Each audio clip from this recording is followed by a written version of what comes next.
Live, okay. Yeah. Okay, good. Local Development Framework Subcommittee.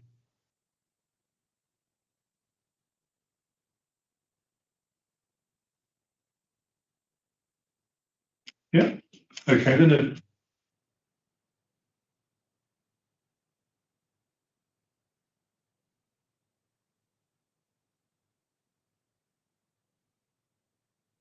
Does anybody need?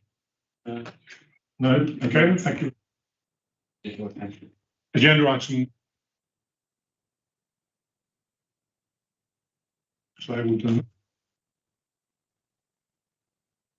disclosure of non-pecuniary.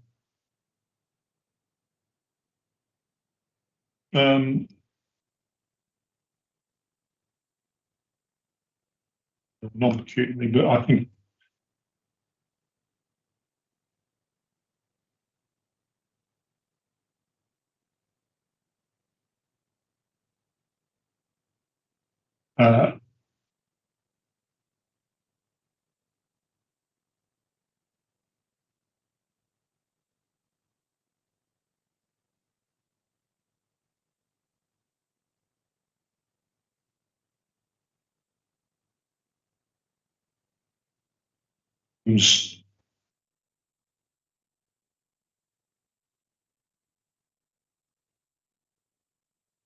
if you do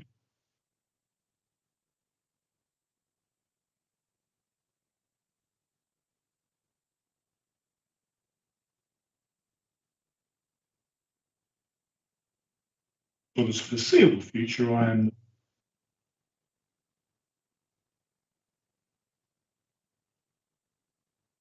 that takes us to agenda item Local Development Framework Subcommittee from the last met. The minutes are in your accuracy, which is one in your pack. Page 2, 4 of 2 in your pack. Can I ask that we consider whether they are opposed, councillor Jarvis? Members with your commissioner assignment? Yeah, okay. Thank you. That takes us on to agenda.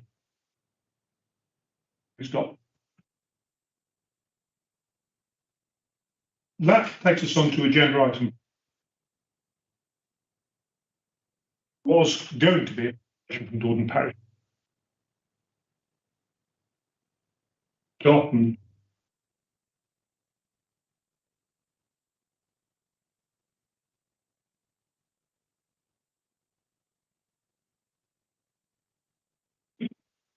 And we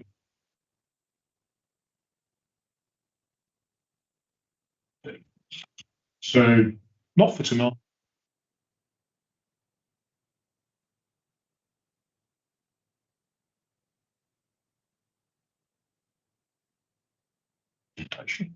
Members, are you happy? Yeah. Yeah, thank you. Agenda item development scheme, the LDS. There is a. Are you going to? Thank you very much. What you have before you is the local development scheme, which is basically our work programme, and we have to keep it up to date. And so, with the programme of all the meetings that we've got through the next 12 months, we'll keep coming back and updating you as with the progress of any of the documents. But I'd like to draw your attention to Appendix. It's Appendix A, page 4, which is page 10 of 11 within your pack. And this is a table that sets out the range of documents that we're hoping to be producing. I'll just give you a moment to. Yeah, we've got that. So the first set of documents are the development plan documents. Now, these ones are the policy ones, so they may affect the policies that were recently adopted in the local plan. So they would, the process for those would that they would come to here as the LDF group and then go through to executive board, because they would be effectively replacing part of the adopted local plan. Then you've got the supplementary planning documents, and the aim is to bring all of those to this group as well. But those ones will also be going to the planning board, because it's actually the planning board that has got the decision-making process in terms of those.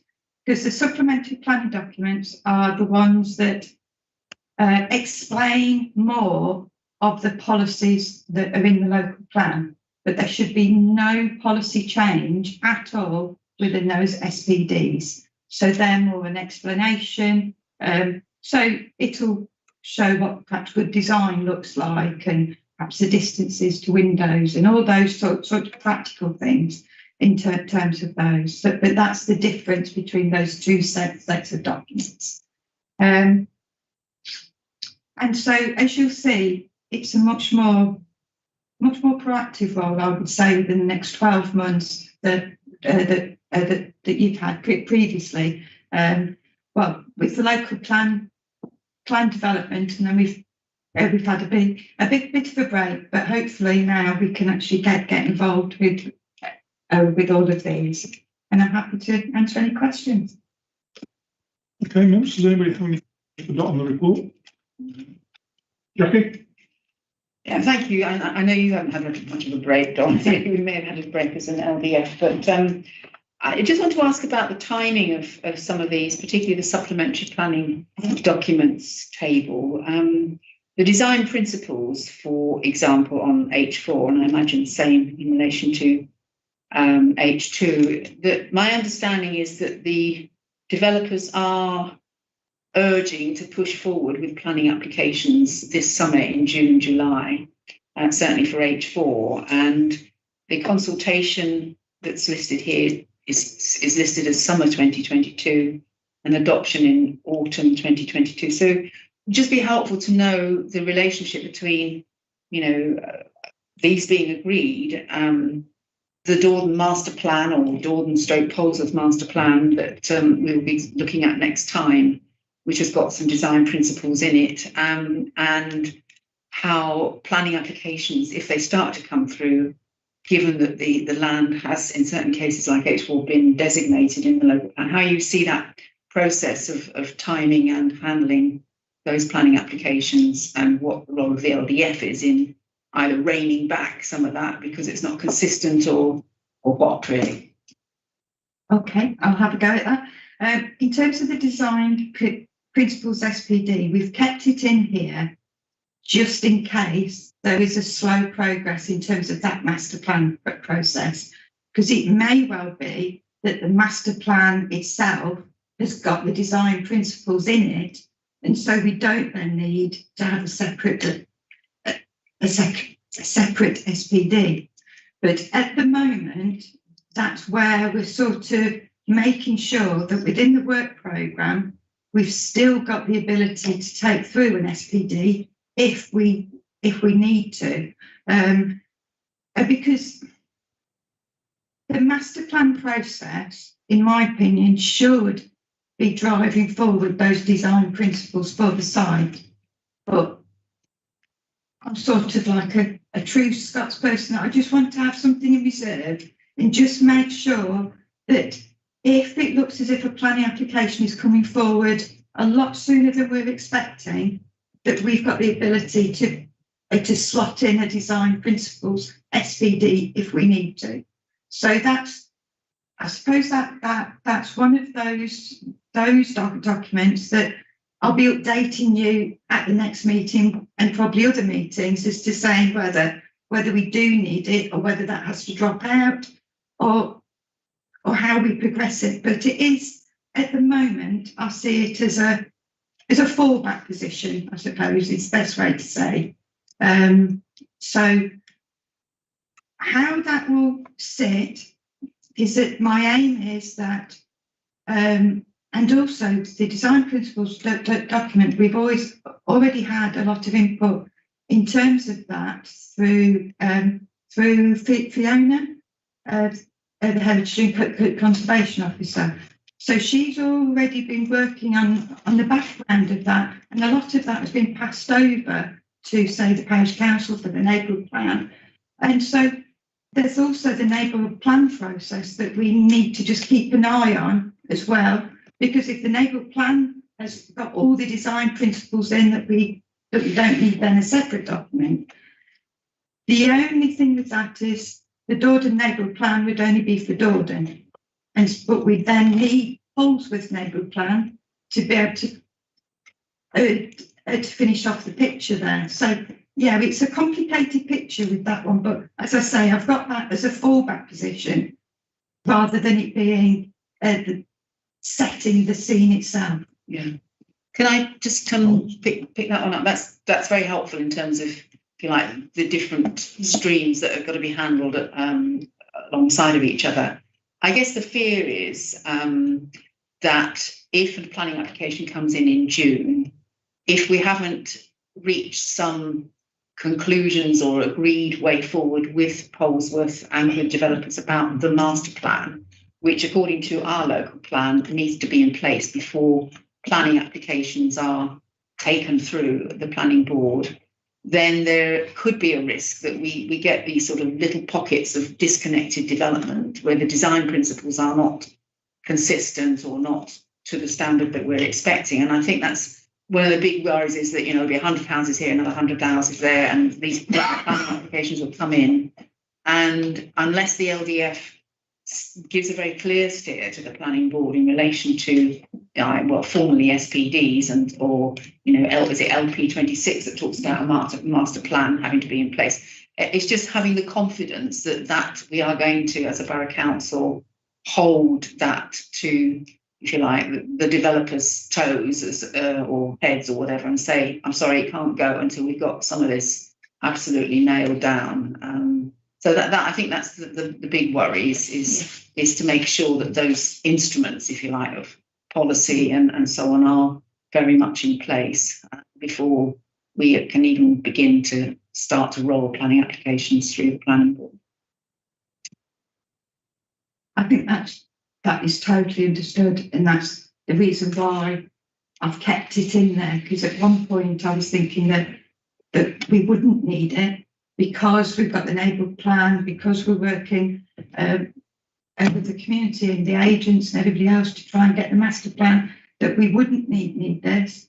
But as I say, I've got that there as a fallback position, really, in order to make sure that we don't get into that position. And that's my aim, is that we don't get into that position. But we'll see. Yeah, I mean, we don't know when the planning application is going to be submitted, but the size of the planning application is going to be enormous, because we'd want it to be one complete application, if at all possible, or if it is in two sections or whatever, that they're twin tracked. So it's going to be a long process. So there's absolutely. Yeah. Okay, David, you're here, council member, but also chair of the parish council. Yeah, yes, and I'm sure we'll be delighted to be here on the 23rd. That's good news, and we'll be here. I mean, we are about 6 months, I think, behind Dordon in terms of our neighbourhood plan. It's being worked on, and that's there, and that's good stuff. There are two areas really of concern that I'd sort of bring here. I'm not expecting you to answer them, Dorothy, but the first one is the heritage elements. Polesworth has a very rich heritage element to the community there. And we do hear sort of some disturbing rumours about the Copping Trail disappearing, about the Who Monument being... I'm talking rumours here, so it may just be that.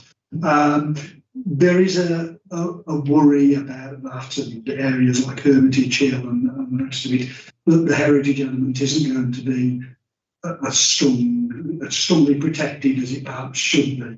and that's something that we will be pushing very hard in our neighbourhood plan, obviously. The other is literally a traffic issue, and it will be very difficult if large-scale development goes ahead on H4, and if the existing scheme for the traffic lights in the square at Polesworth isn't implemented before that happens, because actually that will lead to absolute gridlock in Polesworth. You know, we do have problems with blue light services getting through at the moment. That's partly due to parking on Bridge Street, which, you know, is being addressed, and that's good stuff. It's something that I worked on as a county councillor, and I know Marion is continuing to work on it, and that is good stuff. But this traffic light scheme is of crucial importance.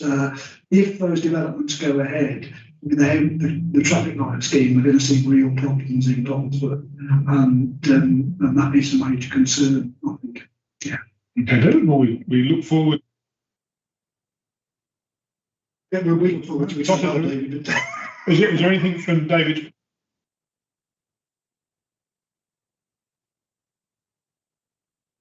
I don't think so at the moment, but we're more than happy to talk to the Polesworth Neighbourhood Plan Group at the earliest opportunity to get involved with it ourselves, and to help with any advice and guidance, just as we've done with Dordon Neighbourhood Plan.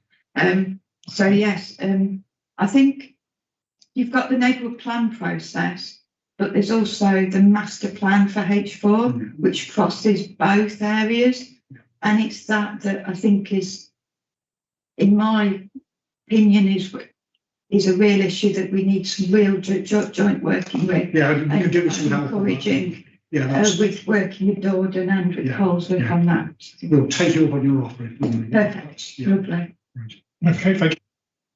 I just have one question. Is there actually a deadline for neighbourhood plans and master plans to be in with the Borough Council?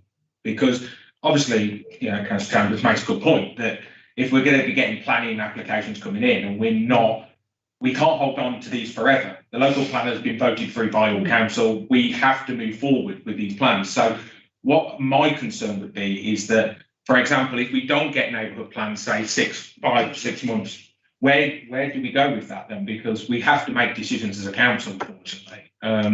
So that's my only concern, because we want Polesworth and Dordon to have exactly how they envision it, because, well, weirdly, I live there as well, so I would have an interest. But it's the fact that if it goes too long, eventually that will be took out of our hands here, and it will go to the planning board. And I'm just wondering, is there deadlines that we can hold on to in these situations? Yeah, unfortunately not. There isn't any deadlines, and in our history of the neighbourhood plan process, has been that some take a very short time to come to fruition, some a lot longer, and there isn't anything within the regulations that say you must do it within a certain time period at all.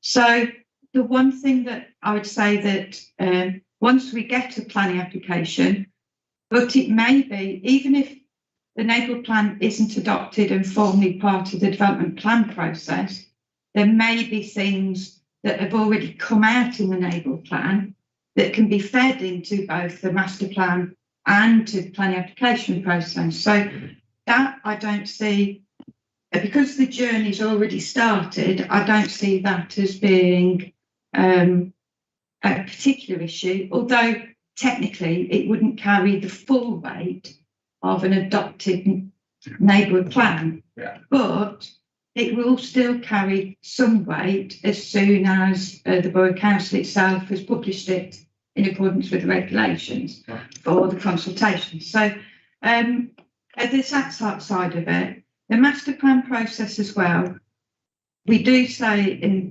the policy that it should be part and parcel of the master plan process in terms of the planning application, but it could be that at one planning board, the master plan is approved, and the next one, the planning application's approved as well, or it could be even at the same meeting as well. So there isn't even for that a regulation or anything in place to say it must be 6 months before planning application submitted or Yes, anything. so if a planning application came in. Yeah.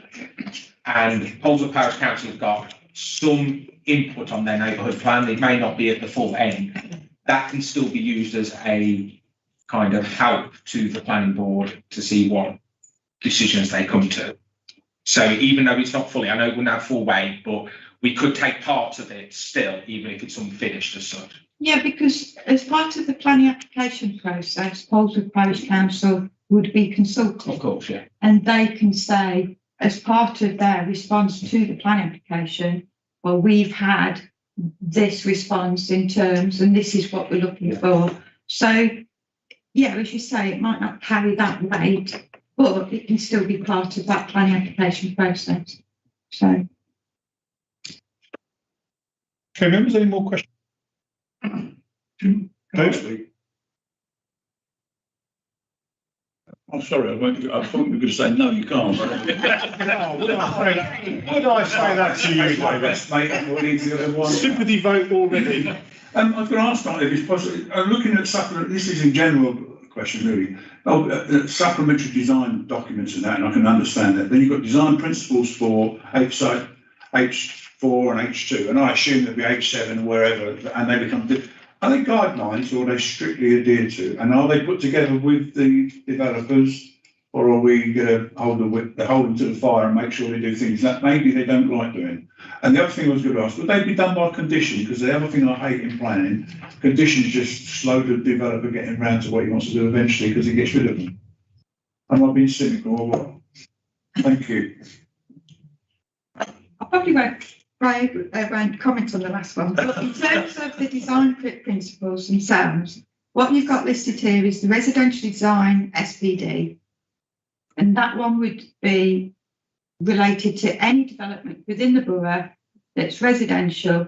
That would give councillors the and agents and developers the basis of what we'd be looking for in terms of general design.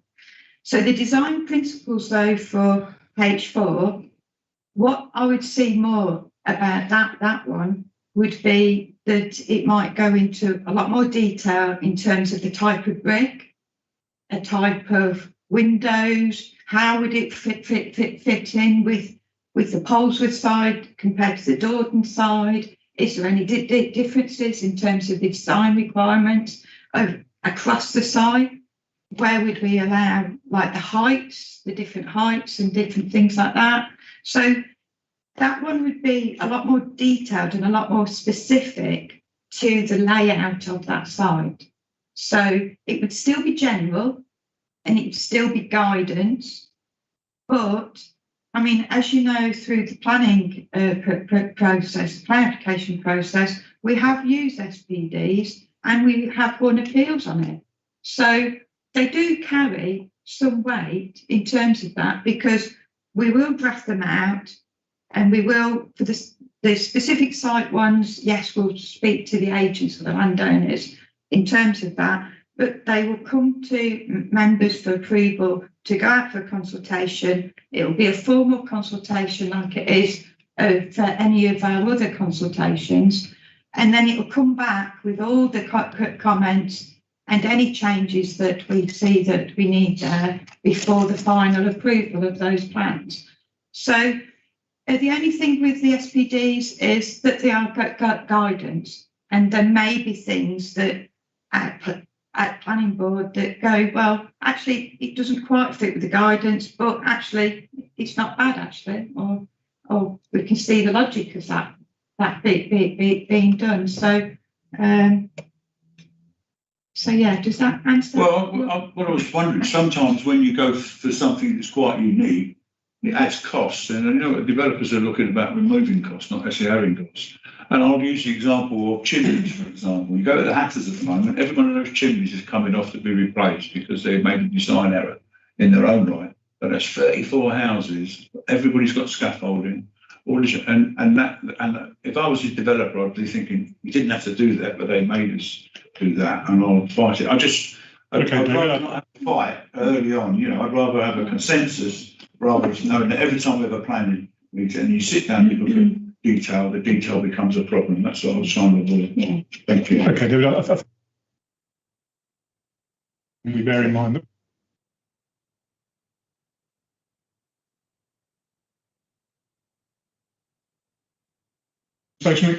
Yes, Councillor Brice, it was just to reinforce Dot's point, and I think it would probably come from Jeff as well.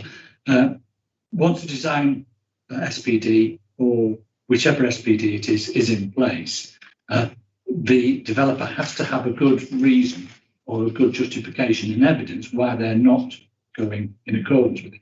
So whether that be through their design access statements, that normally come with the plan application.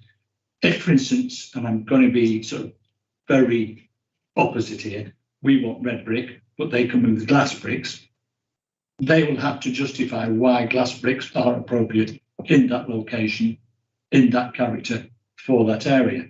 And that does still, and this is one of the important things that we're always pushed on us by planners, is to be flexible. It still provides you with the flexibility. So if you see a design evidence base submitted by a developer that doesn't comply very, very rigidly with the SPD, but has alternatives that you feel as a group are better or as good, it does give the opportunity to do it. But the developer has to justify it, has to prove it, has to give you the evidence to enable you to make a decision. If they don't, and if there is just well, that's our design standard and you like it or lump it, then you are in a position to be able to say, well, it doesn't comply with the design SPD, it doesn't comply with what we as a community have documented and would like to see the development to follow. It gives you the opportunity to refuse. And we have one in the past. I mean, the most obvious ones are normally the straightforward things like the open space SPD for contributions and things like that. They're slightly easier. Design is always a little bit more cagey. We have to provide the flexibility, but the design SPD or the guide SPDs does give you a bit of strength to say, well, if you've got a reason why you're not following it, then we ought to basically expect you to follow it. Do you see what I mean? Yes, thank you very much. Okay, thank you, Michael, and then Jackie. Michael. Yeah, thank you, Chair. Yeah, it's nice to hear from different councillors that we all intend using the LDF forum to make sure that we are talking to the developers and we get what we want for everybody in Polesworth and Dordon, and we're going to hold them to account for the normal framework. And I think some of the questions that people have asked very much indicate that we're going to do that. Talking about the design, down on the Grendon Road, the two estates there, have you got them separating off the islands? There's slightly different brick usage there and different coloured roofs and things, but it doesn't look out of place. I don't think it does anyway. So there is some movement, I would say, within the designs where there can be minimal difference, but as long as the overall look and feel is the same and the standards are there, I think the design has got, we're not that rigid that we're only going to accept one of everything and that's it. So I think we are being reasonable in a certain respect there. So that's what I point out, really. Okay, thank you. It's a statement, really, though. Yeah. I just wanted to ask, it doesn't need a long answer, but it's just the one on employment DPD and may replace LP6. One of the challenges, as you know, in a recent planning application for a large lump of land to be used for employment, which happens also to fall in the strategic gap, is that as a borough council, we haven't allocated enough land for employment. And yet our local plan, which has only just been accepted and gone through and adopted, why are we revising it? So is it because of this strategic employment assessment that's come out from the West Midlands? And does that mean we are going to be, having to find land that we never thought we were going to have? I mean, why now, I guess, is the question. I think actually in your question, you've answered the question as well. It is the strategic employment sites study, and there is continuing work that is ongoing in terms of progressing even that to a greater degree. So in terms of what we're expecting to have to do, we're expecting that at some stage we will have to look at the issues and options around employment land in terms of whether we can continue with the local plan as adopted, or whether we do need to make changes. And this plan just gives it an opportunity that we can take that foot forward if we need to. But at some stage, as part of the first part of the process for one of these documents, would be an issues and options document itself, because we'd also need, when it changes a policy of a plan, of the adopted plan, we also need to have a sustainability appraisal as well. So they would have to run in parallel and join together in terms of the process. So, but yes, it's one of those that is mainly to deal with the strategic employment sites, Yeah. if we need to. Because, Chairman, I do recall that one of the slight concerns as we got towards adopting the local plan, I think all the way around the chamber, was that would also mean looking at the Greenbelt plan that we had around Junction 9. So it is potentially quite a significant piece of work and debate, isn't it, in terms of whether, and are we doing it in conjunction with other boroughs that are in the so-called thick golden triangle? And so will we be able to, negotiate how much more employment land we take? Because we have taken out of a lot, haven't we, compared with other people? I just wonder how, are we going to end up, having to find more when actually we've already taken quite a lot of our fair share of. As we sit here today, I'm afraid I don't know the answer, because we know at the West Midlands, East Midlands level, there is being shown to be a potential identified need for big strategic sites. However, big strategic sites are also coming forward in other local authorities. So like the Hinckley rail freight interchange. But does that mean that then that can take account of this strategic need, and so we don't need to provide for that? And so there's an awful lot of questions that need still to be answered. And in terms of the process, it needs to start off with what are the overall issues, and some, as you've identified, will be some of those questions that we need answering to determine, well, what is then our next stage, and do we need to do a formal plan? What are going to be the options? Is it that we can do it outside of the Greenbelt, or does it have to be in the Greenbelt? And all those questions, there's so many issues and that we need to really delve into and go into. And as we sit here today, I'm afraid I don't know what the answer will be, but it is something that we do need to address at some stage. And it may be that the decision is taken that we don't need to do anything further, but we will need to go through that process as to how we do that. So. Okay, then, thank you very much indeed. Questions? Let's just go back.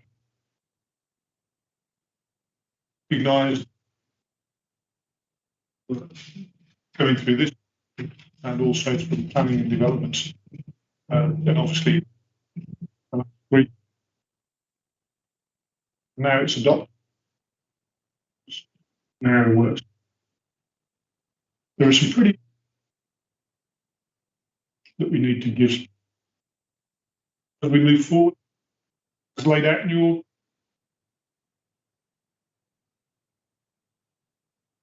the local development scheme is approved. So remember, we vote on that. So can I ask, do we have a proposer and a seconder? So Ray and Dan, thank you very much indeed. All those in favour?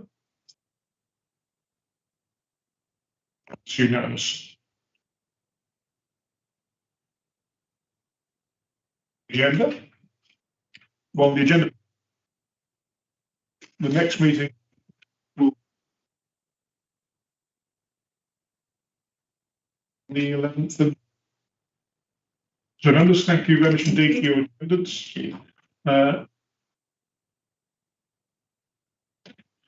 Please take the meeting offline.